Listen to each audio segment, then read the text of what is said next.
Hi guys, welcome to Daily Tips with Monica. I do appreciate you guys for coming.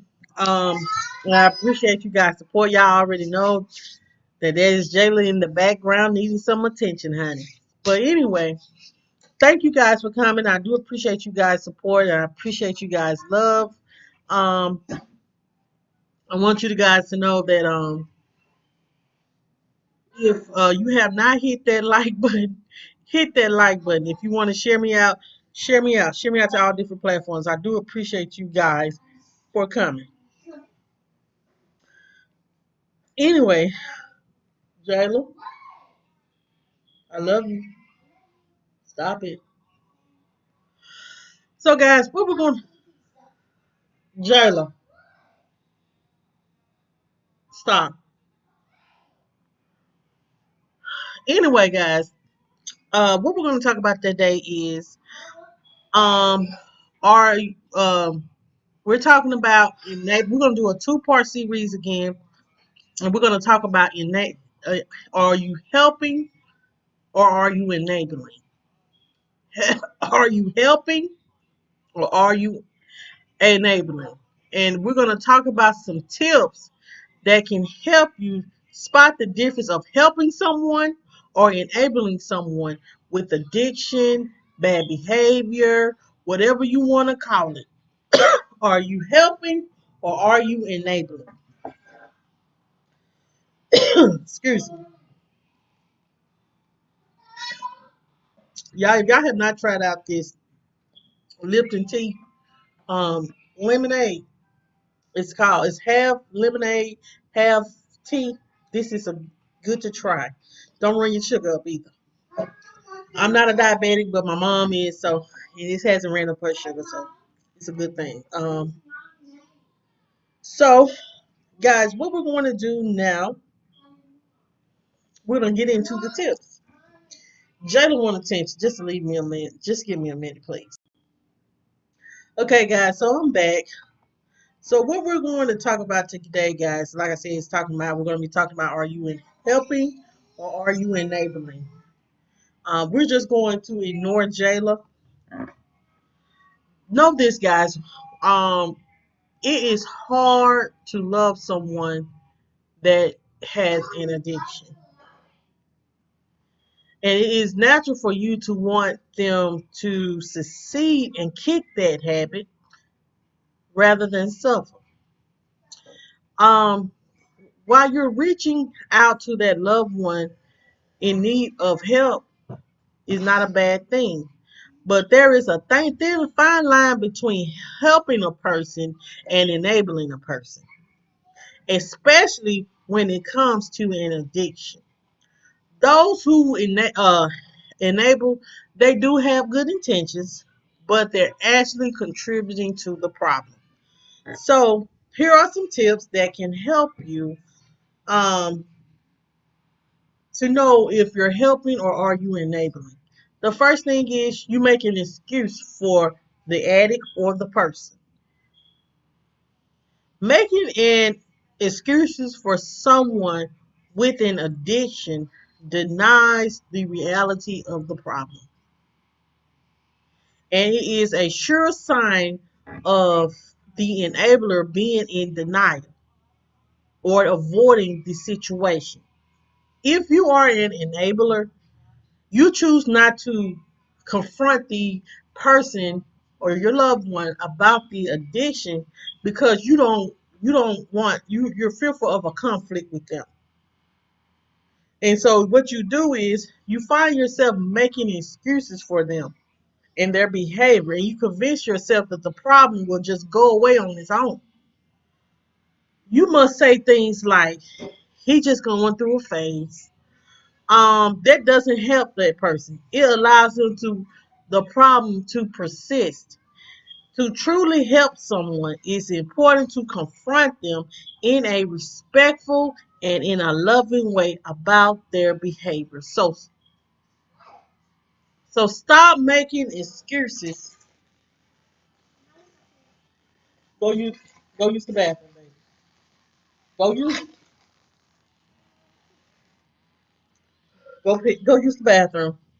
So, guys, if you're dealing with someone with an addiction or anything like this, it could be going towards anything. Stop making an excuse for a person why they're not kicking the habit or trying to do better.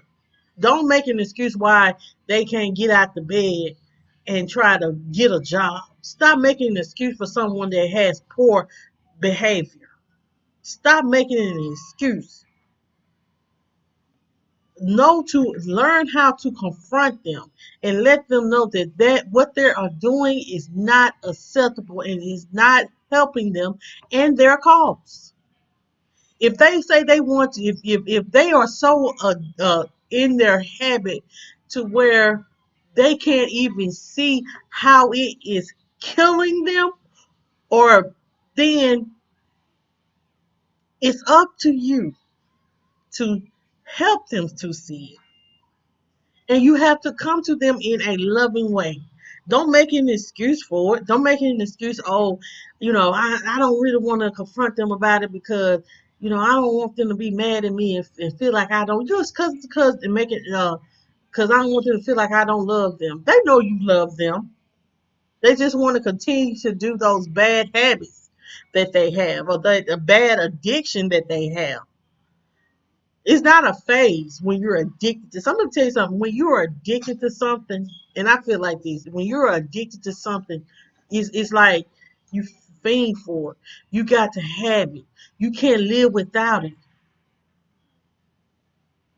So stop making an excuse for it and confront them in a respectful way with love. Have y'all ever watched Intervention on TV? You just sit down as a family and have a conversation. Let them know what you are doing is destroying your life. First you have to tell them you love them. You know I love you, and I want the best for you. But what you are doing is destroying you, and it is destroying our family. Especially when you're in a relationship and you have a and you have a and you all have created a family together, and the partner is addicted to drugs or addicted to anything, and it's causing a conflict with the family. So either you're going to make an excuse about it and try to cover it up, or are you going to confront them about it? um the second thing is giving them money. As an enabler, you probably give the person some money, and they will ultimately end up using it to buy drugs. Honestly, you might even pay their bills, buy their groceries, and you enable them all in a financial way. Now, it may be hard to see someone lights get cut off because they don't spend their money on drugs, but paying their bills is enabling and diminishing the ramification of the person's actions. So instead of paying their bill and giving them cash, won't you offer them rehab instead? So stop giving them money. Go get your tablet. It's in the room.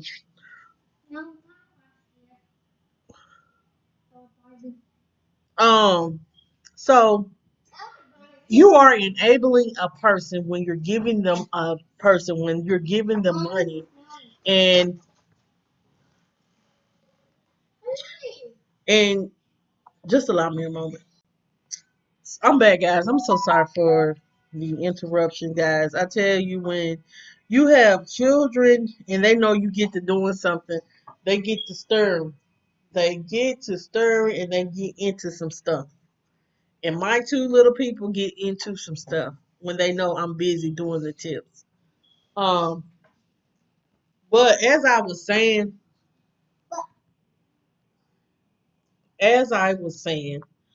um,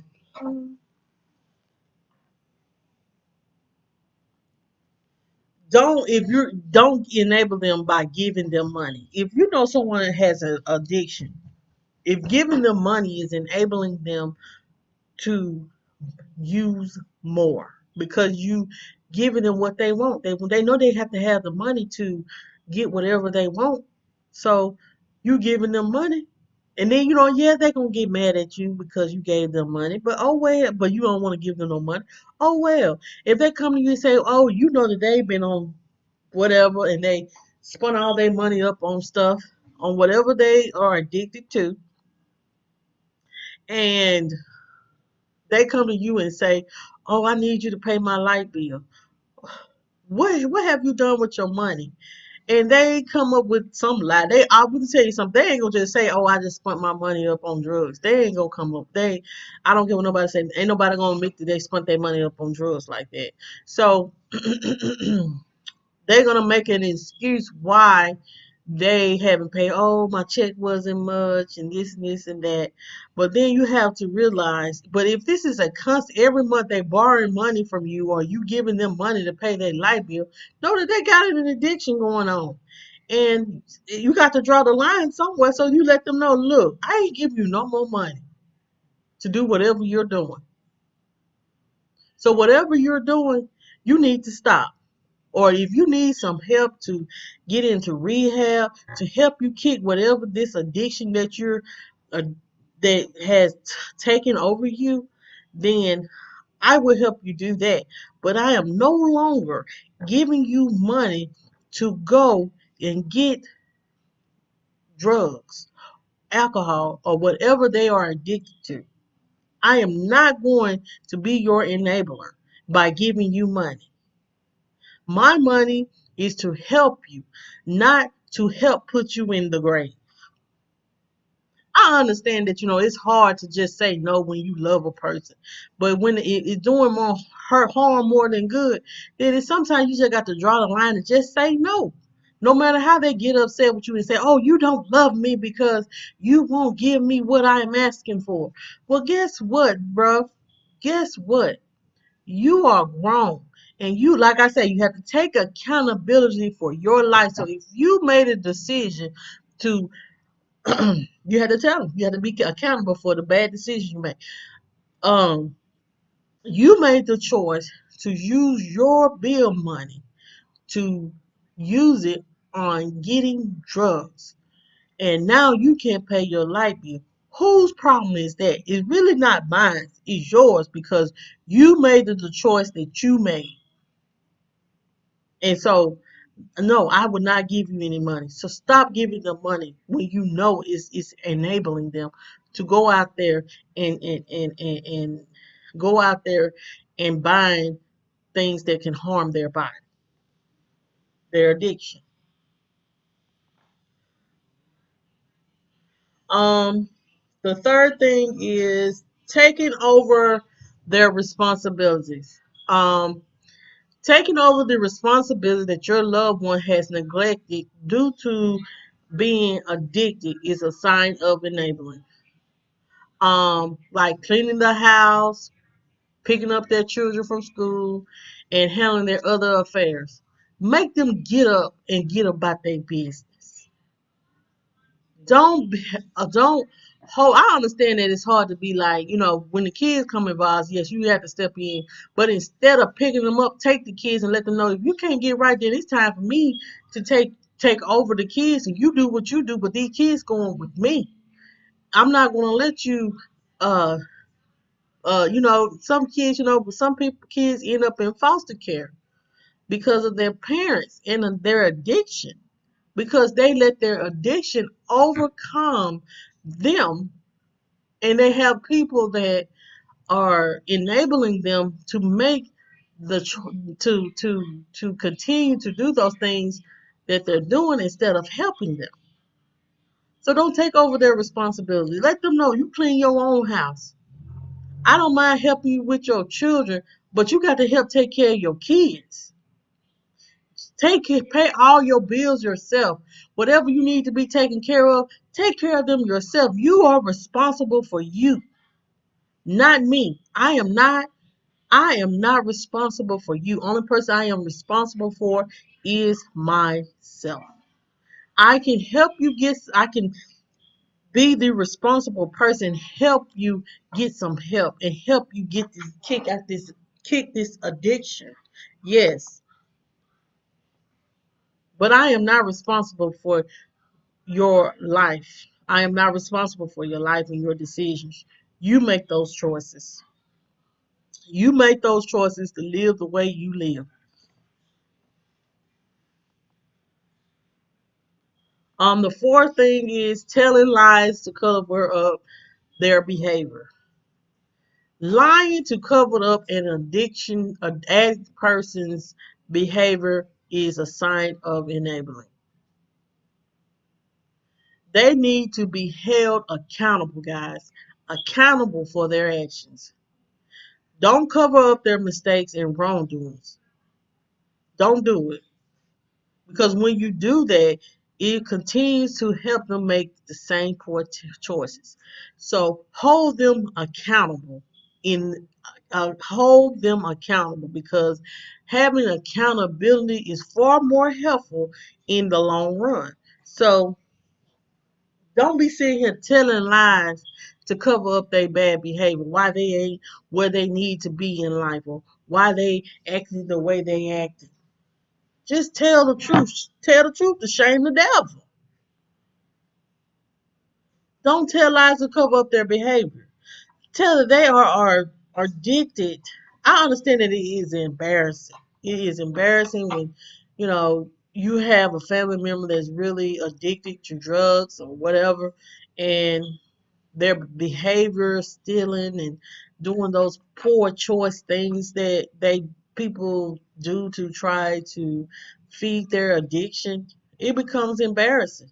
But you have to know you can't cover it up. You're gonna have to face it head on, and you're gonna have to let them know what they did wasn't right, and you have to hold them accountable. Don't always bail them out of jail. Let them sit there a few days, and maybe them sitting there will help them cleanse they go through a detox.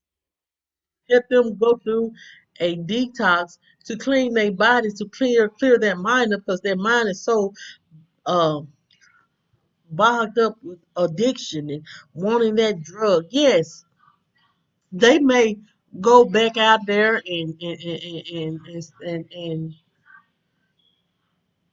do those drugs again or whatever addiction they have. But you know you doing your part. That's why I say you can't always bail them out and cover up the things that they're doing. Let them see their behaviors. Let them see how crazy they look when they're making those poor choices. We are all responsible for for our own life. And you're gonna have to hold them accountable. It's hard. It's hard. But when you truly do love your family member or whoever that's in the having the addiction, then holding them accountable will let them know that their behavior is not acceptable or the addiction is not acceptable. And it is ruining their life. So um guys, um make sure you're not doing that. Make sure you are holding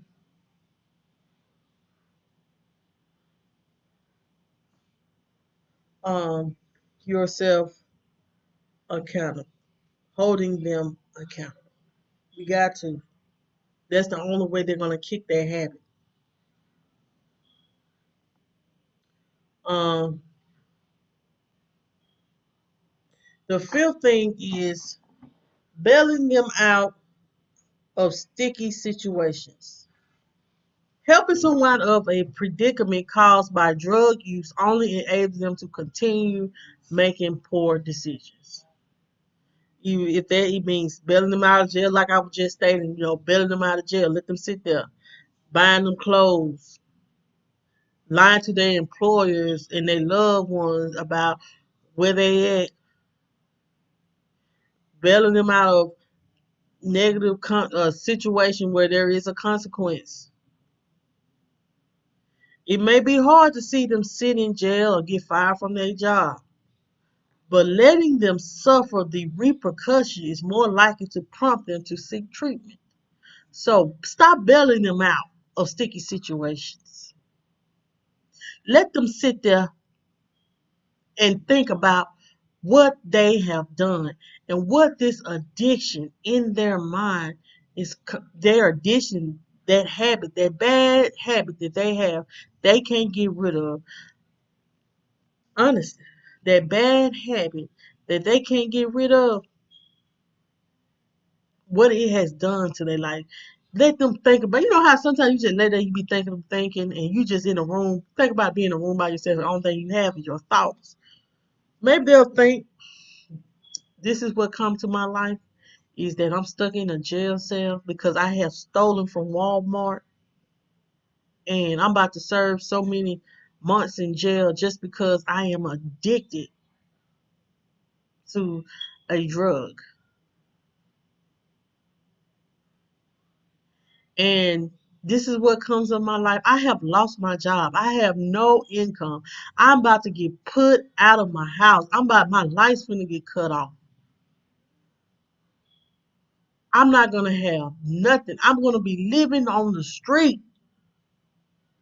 Let me tell you something. Sometimes when that reality sits in, baby, sometimes it makes you have a change of heart.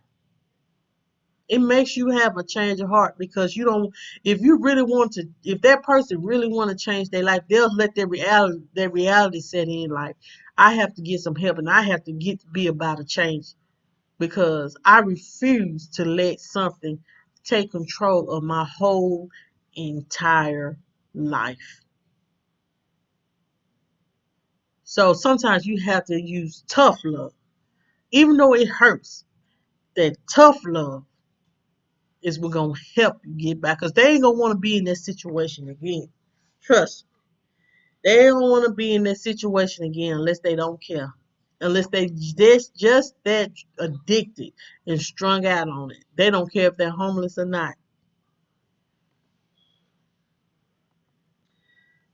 Um the sixth thing is um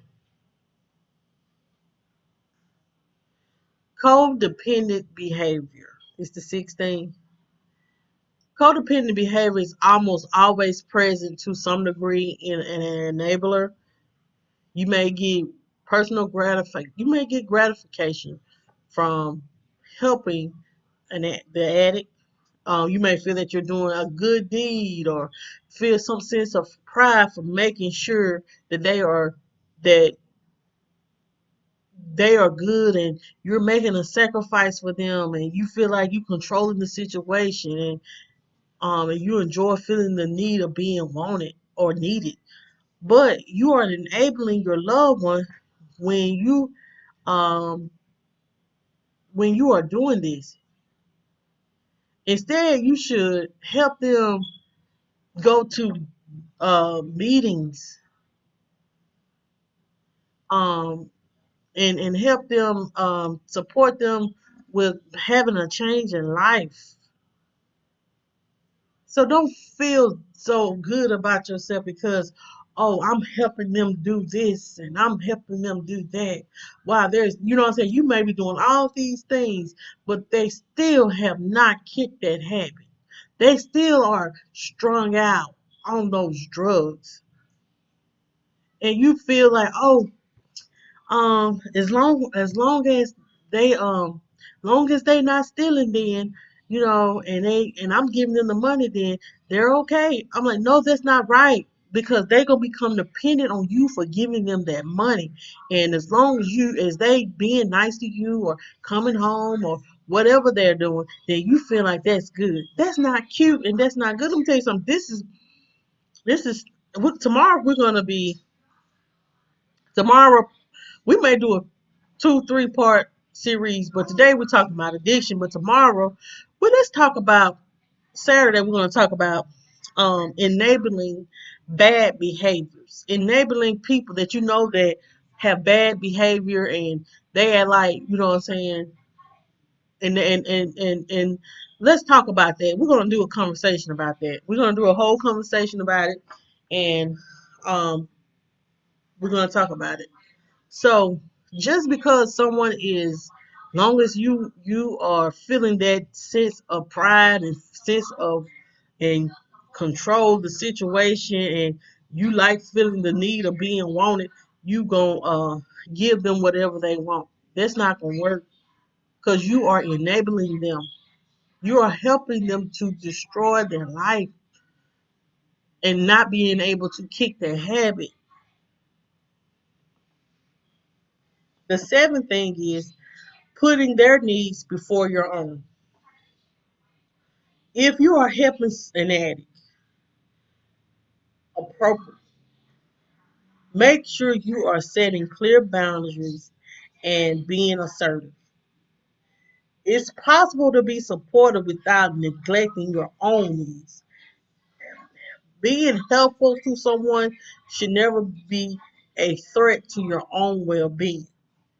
So make sure you're taking care of yourself first. So while you're helping someone um, with their drug abuse or their addiction, make sure you're putting yourself first. Don't put yourself in debt trying to help them kick a, a habit. And they're still not kicking it. They still is still being out there, still doing the same stuff they were doing. Sometimes you just gotta wipe your hand and be done. You do. And just let it be what it's gonna be. But you don't lose yourself in it because you wanted to see them kick that habit. So, but it takes a toll on you. You don't want to let it take a toll on you. So that's why you have to set those boundaries and you have to remain assertive and you have to stand firm and let them know I'm gonna help you, but I'm gonna help you so much. And if you still out there doing the same thing, then I'm gonna have to let this go. I'm not gonna let it take control over my life. I ain't gonna let it control my life. So guys, those are the daily tips that I do have. Um, this is what I want you guys to know. Um,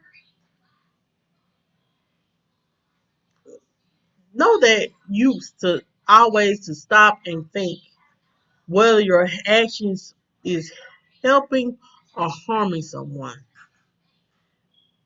When you are when you're helping if, someone to an addict to take responsibility rather than creating dependency, no one can force them to change. Know that. But in the end, the desire to change must come from within.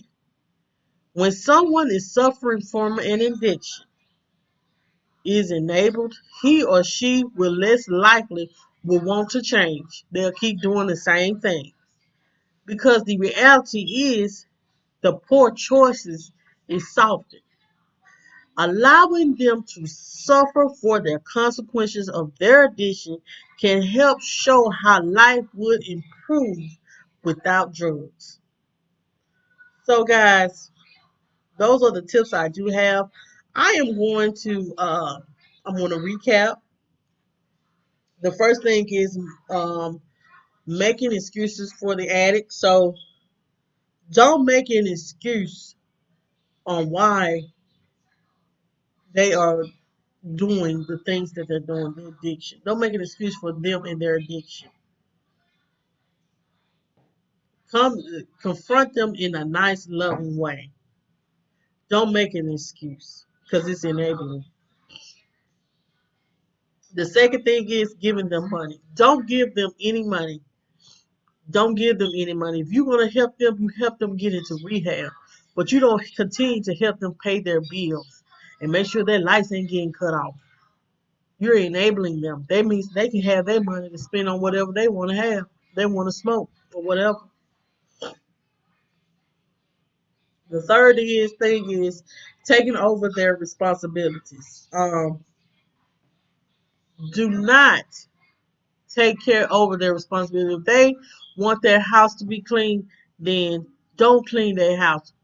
Ask them to clean their own house. Don't spoil them like that.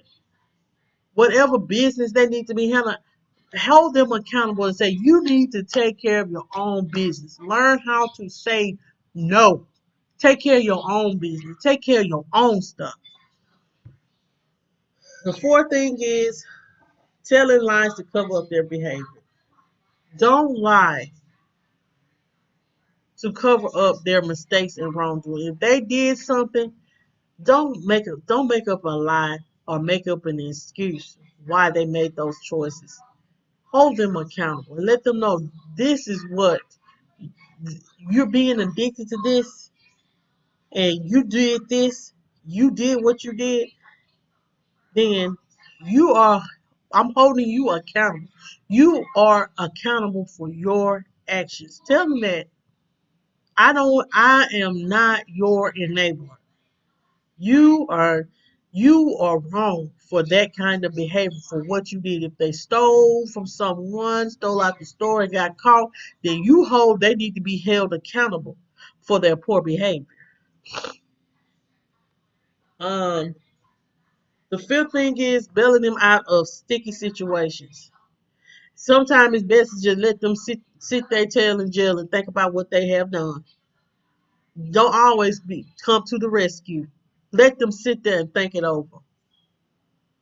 Think about someone that's so addicted to alcohol and they get several DUIs.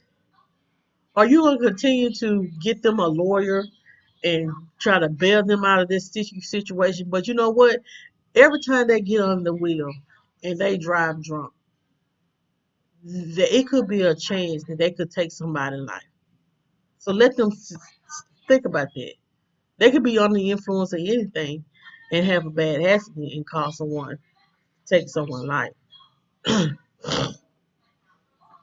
The sixth thing is the codependent behavior. Uh, just because they're giving you the attention or you feel like, you can control them by just limiting them, they will finally get over it. It's not going to work. It's not going to work. So don't enable like that. Or you like being needed, you know. Don't act like that. And the seventh thing is putting their needs before your own. Never put someone else's needs over your own.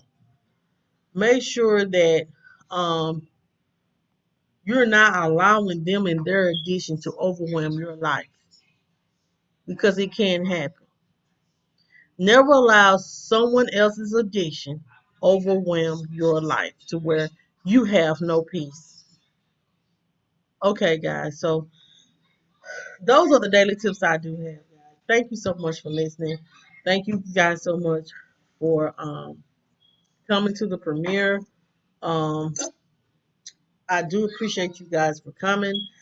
Guys, I want to let you guys know that to check out my feature channel for the month is Everyday Life with the Kelly Girls, and I added one more. My mom, BJ's Good News. If you have not connected to these two people, make sure you guys are connected. I have a lot of feature channels on. I have like several feature channels on my list. So those people that are on my featured channel, please connect to them.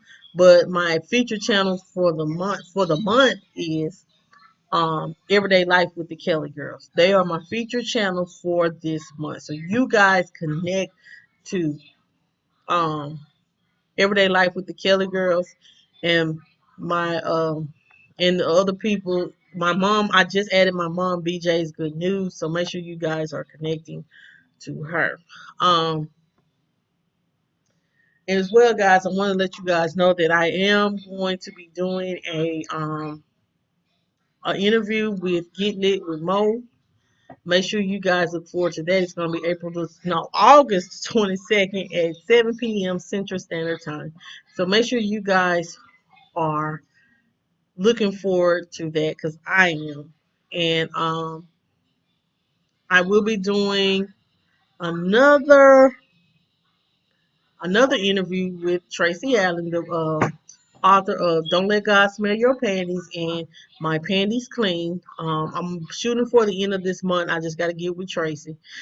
I'm gonna get in contact with her, guys. I'm sorry, I just be forgetting sometimes. So, guys, thank you so much for coming. If you want to reach out to me or have a specific tips that you want me to talk about, you can email me at mjjfamily2020@gmail.com. You can also, as well, you can, oh Lord, I don't know, blank. If you want to contact me through Instagram, you can as well. And guys, if you want to bless this channel in any shape, form, or fashion, you can always cash out me at J&J Mom 18. And guys, make sure you guys are going to the McRae Kingz at 11:15 Eastern Standard Time this morning. Guys, I will be coming to you guys at 9 o'clock Saturday morning. I'm gonna make my time a little be before the Kings. So we y'all can all have an action-packed morning. So thank you guys so much for coming. I do appreciate you guys for coming, and always remember, don't let anything or anyone steal your joy. If they didn't give it to you, they can't take it away. Y'all have a happy Friday, and I'll see y'all Saturday morning.